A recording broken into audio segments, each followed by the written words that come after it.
দ্রৌপদী মহাভারতে অন্যতম গুরুত্বপূর্ণ চরিত্র। তার জন্ম সাধারণ মানুষের মতো গর্ভে হয়নি। দ্রৌপদীর পিতা ছিলেন পাঞ্চাল রাজ্যের রাজা দ্রুপদ। কৌরবদের আচার্য দ্রোণের সাথে দ্রুপদের পুরনো শত্রুতা ছিল। দ্রোণ যখন দ্রুপদকে অপমান এবং পরাজিত করেন, তখন দ্রুপদ প্রতিজ্ঞা করেন যে তিনি এমন এক পুত্র লাভ করবেন যা দ্রোণকে হত্যা করবে। এই ইচ্ছা পূরণের জন্য রাজা দ্রুপদ ঋষিদের সাহায্যে একটি বিশেষ অগ্নিযজ্ঞের আয়োজন করেন।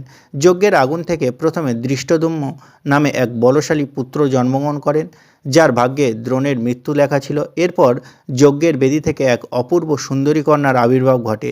তার চোখ ছিল পদ্মফুলের পাপড়ির মতো কালো এবং বড়, গায়ের রং ছিল শ্যামবর্ণ এবং চুল ছিল কোঁকড়ানো।